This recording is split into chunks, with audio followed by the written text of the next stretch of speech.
I used to wake up every single day convinced that my only problem was not making enough. That if my paycheck were just a little bigger, everything would fall into place. But the truth I didn't want to face was a lot more uncomfortable than that. Because the day I finally opened my bank statement and looked at it line by line, something shifted inside me. It wasn't how much I was making that was sinking me. It was how much I was letting slip away without even noticing. And the most disturbing part, I thought I was being responsible. I wasn't the guy buying new clothes every week or eating at fancy restaurants every night. I genuinely believed I was doing everything right. But the numbers didn't lie. And the numbers were saying I was failing badly. Just in a quiet, invisible way that most people never stop to see. This isn't just my story. According to recent research, the average American underestimates their own monthly spending by more than 40%. 40%. That means most people believe they're spending way less than they actually are. And it's not because they're irresponsible. It's because the system was built exactly for that. So you don't notice. So the money leaves your account so smoothly that you never feel the sting. Think about it for a second. Do you actually know how many active subscriptions you have right now? Not the ones you remember. The ones you actually have, including the ones you signed up for months ago and never use anymore. Studies show the average American is paying for at least 3 streaming services they use less than once a month. 3 services. That's roughly $45 every month going toward a screen you don't need to turn on. Over a year, that's more than $500. Not spent on something that brought you real joy or value. Spent on the inertia of never having canceled on the click you never made. Then there's the convenience fee. Those 2, 3, sometimes $5 that pop up on the delivery app, the movie ticket site, the transit reload. Each one feels too small to question. But add those up over a month. That's easily $30, $40, $50 you paid for absolutely nothing except a convenience you didn't always need. And you never stopped to see that total number. Because each charge shows up alone. Small, harmless. That's the design. It's not an accident. It's a strategy. Companies spend millions making sure you never add it all together. Now I'm going to say something that hits even harder. The credit card, not the card itself, but the illusion it creates in your head about what you can afford to spend. When you pay with physical cash, your brain registers the loss. Neuroscience studies show that the act of handing over bills activates the same region of the brain associated with physical pain. You actually feel like you're losing something. But when you swipe the card, that pain disappears. The transaction is abstract, future, painless, and so you spend on average 12 to 18% more than you would if you were paying cash. Not on luxury, just on the absence of pain. Multiply that across every purchase in a month. Over a year, that extra percentage can represent hundreds, sometimes thousands of dollars that left without you feeling it. Money spent in numb mode.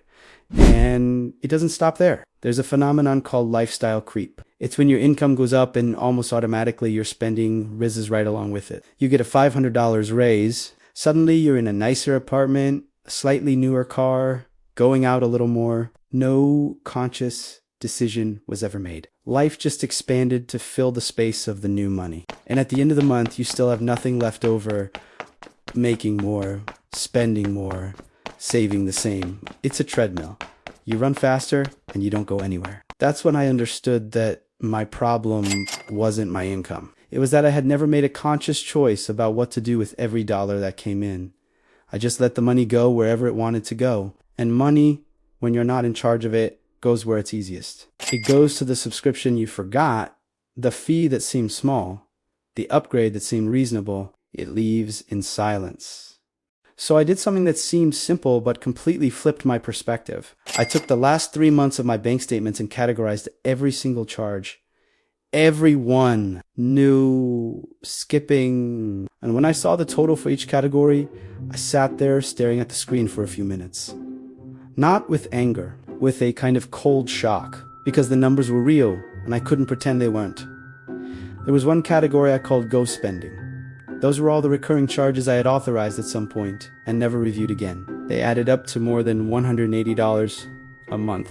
$180 a month on things I wasn't using, didn't remember, and didn't need. Over a year, that's more than $2,000. Money that could have gone toward an emergency fund, paying down a debt, an investment that actually grew over time. But it went nowhere. It evaporated. And the most disturbing part is that number is conservative. A lot of people have doubled that without knowing it. Then I asked myself a question that changed the way I see money entirely. Not how much do I make or how much do I spend? The question was, did I choose to spend this? Because there's a massive difference between a chosen expense and one that just happened. The concert ticket you planned for weeks that gave you memories you still talk about, that was chosen. The $4 charge that hit the same month because you didn't read the terms of some service, that just happened to you. And when you start separating those two types of spending, you realize that a significant portion of your money is walking out the door with no conscious decision from you. No joy, no value, no return. It's exactly like someone asking to borrow money from you every month. You'd think twice before saying yes, right? You'd ask what it's for, whether you'll get it back, whether it makes sense. But with these invisible expenses, you never ask those questions. So I decided to treat every dollar like a decision. Not in a paranoid way, not getting anxious over every purchase, but with awareness, with the simple question, am I choosing this or is this just happening to me? That question sounds small, but it changes everything because it puts you in the driver's seat. It transforms you from someone money happens to into someone who decides what to do with their money. And I made a list. Everything that actually mattered to me financially. Not what I thought I should want, what I genuinely wanted. Security, freedom, a cushion so I wouldn't panic when something unexpected hit. Maybe a trip, maybe an investment that would grow over time. Then I looked at my bank history and asked, where is that money in here? And the answer was that it wasn't there. My income had gone entirely toward things that weren't on that list. Things I had never truly chosen. So I flipped the logic. First, I set aside money for the things that mattered. Emergency fund, investment, a specific goal I actually wanted to reach first before anything else. And the rest of whatever was left was what I had available for the month. Not the other way around. Because when you leave it for the end, there's never anything left. The money always finds somewhere to go before it reaches your priorities. People thought I was being overly controlling. You're going to put a limit on yourself. Track every cent, but what's actually controlling is spending years with nothing saved and no idea why. Within 3 months, the difference was visible. Not because my income had gone up, because I stopped funding expenses I had never decided to have. Canceled what I wasn't using, renegotiated what I could renegotiate, cut what was coming out automatically without telling me, and suddenly there was money, not a lot, not all at once, but there was money, and that feeling of the paycheck vanishing into thin air was gone. Because now I knew exactly where every dollar was going. The craziest part is I didn't feel like I was depriving myself of anything, because what I cut were things I wasn't even using. They were charges that were happening to me, not choices I had made. The problem was never the paycheck. The problem was that I had never actually looked at what was happening to it. It was like trying to fill a bathtub with the drain open. You can turn the faucet up higher, but the problem isn't the faucet. And now I'm giving you the same challenge I gave myself. Pull the last 2 or 3 months of your bank statements. Not the balance, the lines. Every transaction. Categorize everything. Then ask yourself about each expense. Did I consciously choose this or did it just happen? Will I even remember this a month from now?